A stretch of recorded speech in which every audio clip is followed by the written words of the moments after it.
इज़हार ख्याल कर रहे हैं। बैठ जाए प्लीज, आप बैठ जाए प्लीज। जनाब स्पीकर के आप ऑफ कर दिया। आप इस हाउस के कस्टोडियन हैं। आइन और कानून की मंशा के मुताबिक आपने इस ना करो, हाउस ना करो की प्लीज, ना करो।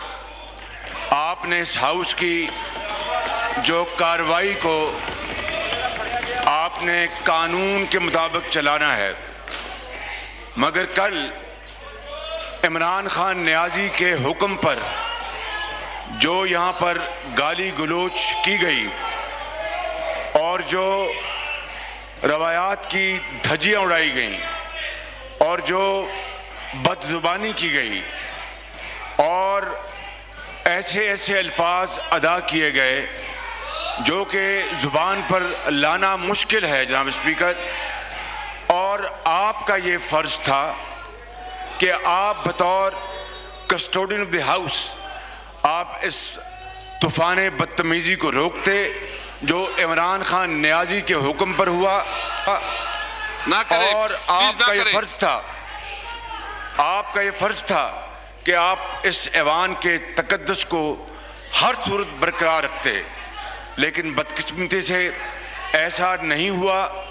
और मैं आपको यहाँ पर ये बात बताना चाहता हूँ कि हमारी पार्टी का ये फैसला था, ऑपोजिशन का ये फैसला था कि अगर यहाँ पर पुरअमन तरीके से ऑपोजिशन की तकारीर को सुना जाएगा तो हम भी रेसिप्रोकेट करेंगे और कायदे अवान की तकरीर को हम अमन से सुनते। लेकिन 2 दिन गुजर गए जनाब स्पीकर, ना सिर्फ इस हाउस के अंदर गाली गलोच हुआ जिसको आपने नहीं रोका, ना सिर्फ यहाँ पर माँ और बहनों को जिस तरह यहाँ पर रगेता गया उसको आपने नहीं रोका, जिस तरह बदजुबानी यहाँ पर की गई उसको आपने नहीं रोका। और जनाब स्पीकर अब भी वही धींगा मुश्ती जारी है। कल को अगर कायदे ऐवान आए और फिर ऑपोजिशन ने उस हवाले से उस बात का मुजाहरा ना किया जिसका मैं और आप जिसकी तोको करते हैं, तो फिर मुझसे आप गिला ना करें। बिल्कुल जनाब स्पीकर, बैनर नहीं, ये रूल से खिलाफ मैं है। आपको मियां साहब मैं एक बात बताऊं, मैंने जिस तरफ से भी हुआ है मैंने रोका है और मैं किसी को इस तरह नहीं होने दूंगा। आप बहुत काबिल एहतराम है, आप एक रिस्पेक्टेबल आदमी हैं, तो मैं आपको कहता हूँ जी, तो मैं जी मियां साहब प्लीज आप शुरू कर लीजिए प्लीज। जनाब स्पीकर आप बात ये है, बैठ जाए, मैं बैठ जाए, आपको बैठ जाए प्लीज, बैठ जाए, बैठ जाए प्लीज। आप अपनी सीटों पे रहे, अपनी सीटों पे रहे प्लीज। जनाब स्पीकर, अगर आप इतने बेबस हैं तो आप मुझे बैठ उसके जाएं। ऊपर अफसोस है। अगर आप प्लीज आप बैठ जाए, बैठ जाए प्लीज, आता बैठ जाए प्लीज। जनाब स्पीकर, ये किसने फेंका भाई, ये किसने मारा है?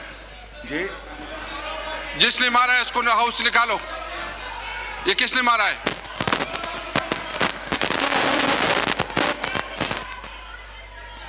इसने नोट कर लो, जिसने मारा है इसको। मैं हाउस को एडजर्न करता हूं, इस तरह हाउस नहीं चलाता। इस हाउस को एडजर्न करते मियां साहब, इस तरह नहीं होता, इस तरह नहीं होता। देखिए ये भी कोई तरीका नहीं है कि उसने गलत चीज फेंकी है, इसके खिलाफ मैं एक्शन लूंगा। जिसने कहा है इसको मैं बैन करता हूं। चेक कर ले किसने मारा है।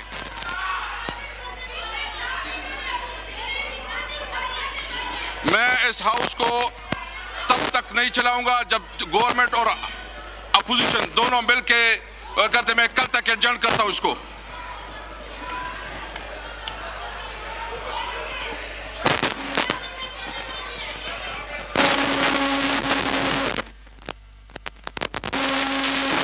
बजट इजलास कल तक के लिए एक बार फिर मुलतवी कर दिया गया है और एक बार फिर जब कायदे इख्तिलाफ शहबाज शरीफ इज़हार ख्याल करने आए, फिर वही हुल्लड़बाजी और शोर शराबा असम्बली में शुरू हुआ। कई बार रूलिंग दी गई स्पीकर कौमी असम्बली की जानिब से, लेकिन ना शोर शराबा शुरू हुआ और उसी तरीके से चीज़ें उठा के फेंकी जा रही थी। तो स्पीकर ने इजलास एक मरतबा फिर कल तक के लिए मुलतवी कर दिया है। आज 2 मरतबा ये इजलास रोकना पड़ा और आज एक बार फिर उसको मुलतवी भी किया गया है, क्योंकि जो सूरत हाल थी वो कुछ यूँ थी कि आज ही ये कहा गया था, हिदायत की गई थी कि 7 अरकान असम्बली हैं जो असम्बली में नहीं आएंगे, उनके आने पर पाबंदी लगाई गई थी। उसके बाद वही रूलिंग पढ़ के स्पीकर ने सुनाई। जब इजलास शुरू हुआ उन्होंने कहा कि जब तक तहकीकात नहीं होती इजलास नहीं होगा और इजलास रोकना पड़ा। इजलास फिर शुरू हुआ और कायदे हिज़्ब इख्तिलाफ ने अपनी तकरीर फिर शुरू की, लेकिन जैसे ही तो उन्होंने तकरीर शुरू की शोर शराबा एक दफ़ा फिर शुरू हो गया, हंगामा राय की सूरत हाल हो गई और स्पीकर ने रूलिंग दी कि जब तक दोनों तरफ के अरकान, हुकूमती अरकान और अपोजिशन के अरकान सूरत हाल को सही नहीं करते, बैठ कर बात नहीं करते, जब तक मैं हाउस नहीं चलाऊँगा। और उन्होंने इजलास को एक बार मरतबा फिर कल तक के लिए